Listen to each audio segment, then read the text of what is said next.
सर्व शेतकरी बांधवांसाठी आनंदाची बातमी आणि महत्त्वपूर्ण निर्णय सरकारने सांगितला.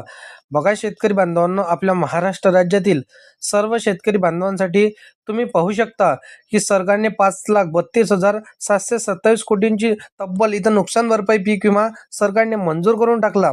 सर्व शेतकऱ्यांना आता पैसे मिळणार आहे. ज्या क्षणाची आतुरतेने तुम्ही वाट बघत होता, तोच क्षण आता सरकारने आणलेला आहे. पीक विम्याचे पैसे हळूहळू शेतकरी बांधवांच्या खात्यामध्ये जमा व्हायला सुरुवात झालेली आहे. आतापर्यंत कोणकोणत्या जिल्ह्यांमध्ये सरकारने पैसे वाटप केला ते देखील तुम्हाला सांगणार आहे. कारण की लाईव्ह प्रूफ सहित तुम्हाला आजच्या व्हिडिओमध्ये सगळी काही परिस्थिती पूर्णपणे पाहायला मिळणार आहे आणि तुमच्या जिल्ह्यांमध्ये कधी याचा वाटप सुरू होणार हे देखील तुम्हाला पाहायला मिळणार आहे. कारण की भरपूरशा दिवसापासून शेतकरी वर्गांना इथं आतुरता लागली होती की पीक विमा कधी मिळणार कधी मिळणार. परंतु आपण जर प्रत्यक्षात पाहायला गेलं तर कोणालाच इथं पीक विमा त्यावेळेस मिळाला नव्हता. परंतु आता सर्व शेतकऱ्यांना वाटप सुरू झालेलं आहे. काही भागात काही जिल्ह्यात सर्व शेतकऱ्यांना पीक विमा मिळालेला आहे. किती पीक विमा त्यांना मिळाला, तुम्हाला किती मिळणार, तुमच्या जिल्ह्यांमध्ये वाटप कधी सुरू होणार, संपूर्ण काही डिटेलमध्ये माहिती तुम्हाला सांगितलं जाणार आहे. परंतु आपल्या चॅनलवरती जर का तुम्ही पहिल्यांदा आला असाल तर या चॅनलला सबस्क्राईब करून साईडला दिलेल्या बेल नोटिफिकेशनला नक्की प्रेस करून ठेवा, जेणेकरून शेती संदर्भातील व इतर योजनांची GRची अपडेट सर्व काही माहिती तुम्हाला सर्वात अगोदर भेटत राहणार. आता जर आपण पाहायला गेलं तर शेती हंगामासाठी नियोजित करताना तुमचा आत्मविश्वास 100% इथं वाढेल आणि माहिती तुमच्यासाठी खरंच उपयोगाची आजच्या व्हिडिओमध्ये ठरणार आहे. बघा मित्रांनो, सांगितल्याप्रमाणे आता 3ही वर्षाचा बाकी असलेला पीक विमा एकत्रितपणे सर्व शेतकरी बांधवांच्या खात्यामध्ये जमा व्हायला सुरुवात झाली. यासाठी शासनाने मोठ्या प्रमाणात आता निधी मंजूर करून दिला. आता मी तुम्हाला निधी सांगितला की सरकारने तब्बल आपण जर पाहायला गेलं तर 5,32,727 कोटींची तब्बल नुकसान भरपाई सरकारने आता मंजूर करून टाकला आणि हे निधी सर्व शेतकऱ्यांसाठी बँकांना सरकारने वाटप करून टाकलेला आहे. आता तुमच्या खात्यामध्ये कधी पैसे मिळणार याची आतुरता जर का तुम्हाला लागलेली असेल तर कदाचित हा व्हिडिओ तुम्हाला 2 मिनिटं पाहावा लागणार आहे. कारण की आपण जर पाहायला गेलं तर प्रत्यक्षात सर्व शेतकरी बांधवांच्या जिल्ह्यांची यादी सरकारने जाहीर करून टाकलेली आहे. त्यामुळे तुमच्या जिल्ह्यांची यादी तुम्हाला नक्कीच बघायची आहे की या जिल्ह्यांच्या यादीमध्ये तुमच्या जिल्ह्यांचा समावेश आहे की नाही.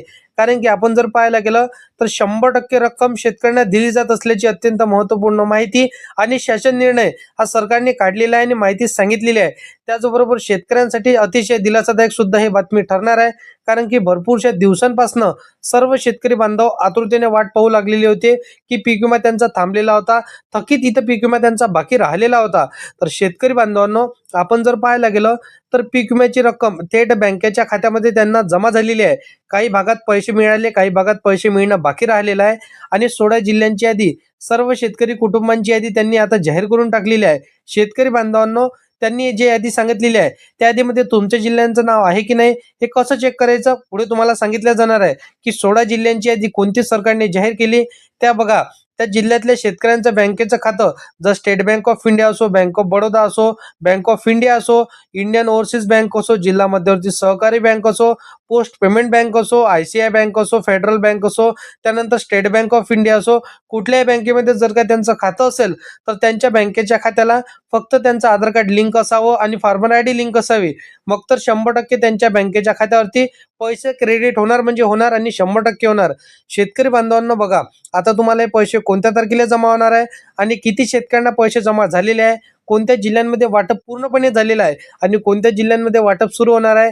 आणि त्याहूनही महत्त्वपूर्ण एकच प्रश्न तुमच्या मनामध्ये पडत असेल की आपल्याला जर का आमच्या जिल्ह्यामध्ये वाटप सुरू झाला असेल आणि आम्हाला अजूनपर्यंत पैसे मिळाले नसतील तर या कंडिशनमध्ये काय करायचं जेणेकरून आपल्याला देखील पैसे मिळणार, याचं देखील उत्तर आणि सोल्युशन तुम्हाला आजच्या व्हिडिओमध्ये मी सांगणार आहे. बघा, तुम्हाला जर का आता तुमच्या जिल्ह्यांमध्ये वाटप सुरू असेल आणि तुम्हाला परंतु पैसे मिळाले नसतील तर या कंडिशनमध्ये तुम्हाला चेक करायचं आहे की तुम्ही फार्मर ID काढली आणि त्याची KYC परिपूर्ण झाली आहे का, आणि त्याही व्यतिरिक्त तुमच्या बँकेच्या खात्याला तुमचं आधार कार्ड लिंक आहे की नाही. ह्या 2 ते 3 बाबी जर का तुमच्या क्लिअर असेल तर मग 100% तुमच्या खात्यावरती पैसे क्रेडिट होणारच होणार.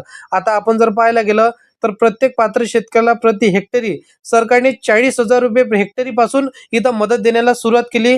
तर सर्व शेतकऱ्यांना 60,000 रुपये तर 65,000 रुपये प्रति हेक्टरी त्यांना पैसे देखील मिळालेले आहे. इतकी मोठी रक्कम आता सर्व शेतकऱ्यांना मिळालेली आहे. आता आपण जर पाहायला गेलं तर मराठवाडा आणि कोकण भागामध्ये हा वाटप सरकारने केलेला आहे. आता आपण जर पाहायला गेलं तर विदर्भ बाकी राहिलेला आहे. तर विदर्भामध्ये कोणकोणत्या जिल्ह्यांना आता वाटप होणं बाकी राहिलेलं आहे हे नक्कीच तुम्हाला बघायचं आहे.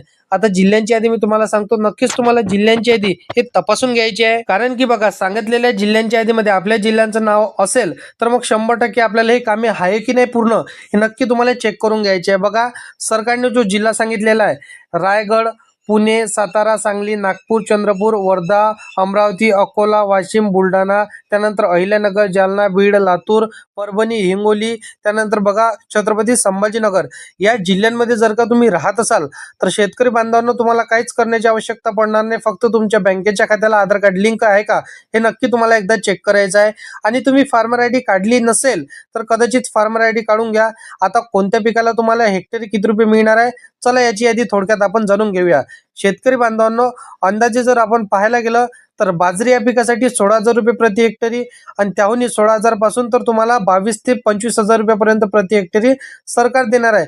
आणि त्याहूनही जर आपण पाहायला गेलं तर तुम्ही जर का तांदूळ म्हणजेच भात पीक जर का तुम्ही पेरला असेल तर या पिकाला आता सरकार तुम्हाला 38,000 पासून तर 42,000 रुपये प्रति हेक्टरी रुपये मदत करणार आहे. आणि बघा, तुम्ही जर का उडीद पीक लावलं असेल तर 36,000 रुपये प्रति हेक्टरी पासून 40,000 रुपये प्रति हेक्टरी इतका लाभ तुमच्या बँकेच्या खात्यावरती तुम्हाला डायरेक्ट बेनिफिट डीबीटी प्रणालीच्या माध्यमातून हे पैसे क्रेडिट होणार आहे. आता थेट टप्प्याटप्प्याने सर्व शेतकऱ्यांना सरकारने वितरण सुरू केलेलं आहे. तर शेतकरी बांधवांनो, आणखी एक आनंदाची बातमी तुमच्यासाठी असणार आहे. जर का तुम्ही सोयाबीन, तीळ आणि इतर कुठले 20 पिकापैकी एकही जर का तुम्ही पीक पेरलं असेल तर कमीत कमी प्रत्येक पिकाला आता पैसे तुम्हाला 20 ते 25,000 रुपये प्रति हेक्टरी पेक्षा जास्तच इथं तुमच्या खात्यावरती तुम्हाला मिळणार आहे. कोणत्याही शेतकऱ्यांना सरकार नाराज करणार नाही असं सरकारने स्पष्टपणे सांगितलेलं आहे. शासनाकडून स्पष्टपणे हे जाहीर करण्यात आलेलं आहे. कुठल्याही शेतकऱ्यांना काळजी करायची इथं आवश्यकता पडू देऊ नका, कारण की पात्र शेतकऱ्यांची अंतिम यादी सरकारने तयार केलेली आहे. यामुळे कोणतेही जसं की अडचणीशिवाय तुम्हाला ही रक्कम इथं क्रेडिट होणारच आहे. कारण की शेतकरी बांधवांनो, सर्व शेतकऱ्यांना एकाच वेळी सरकारने पैसे इथं टाकले नाही, डीबीटी बटन इथं सरकारने दाबलेले नाही. टप्प्याटप्प्याने इथं प्रणालीच्या माध्यमातून सरकारने हळूहळू हे वितरण सुरू केलं. शेतकरी बांधवांनो, आता बघा, तुम्ही जर का शेतकरी असाल तर तुम्हाला काय करायचंय, सर्व कामे तुमचे पूर्ण असेल तर तुम्हाला आता बघा कोणत्या तारखेपर्यंत वाटप सुरू राहणार आहे सरकारने सांगितलेलं आहे. आपण जर साधारण पाहायला गेलं तर 25 मार्च पर्यंत सर्व शेतकरी बांधवांना पैसे पूर्णपणे वाटप होऊन जाण्याची शक्यता सरकारने सांगितलेलं आहे. त्याच्या आधी हे सांगितलेली कामे तुमचे पूर्ण नसेल तर कदाचित पूर्ण करून घ्या. बाकी काळजी किंवा चिंता करण्याची आवश्यकता तुम्हाला पडणार नाही. बाकी शेती संदर्भातील योजनांची माहिती, GRE योजनांची माहिती किंवा इतर नवीन योजनांची माहिती ही सर्वात अगोदर का तुम्हाला पाहायची असेल आणि तुम्हाला जर का त्याचा लाभ घ्यायचा असेल तर आताच्या चॅनलला सबस्क्राईब करून साईडला दिलेल्या बेल नोटिफिकेशनला नक्की प्रेस करून ठेवा, जेणेकरून शेती संदर्भातील असो किंवा इतर योजनांची माहिती असो ही सर्वात अगोदर तुमच्यापर्यंत पोहोचू शकेल. तर शेतकरी बांधवांनो, चला भेटूया नेक्स्ट व्हिडिओमध्ये.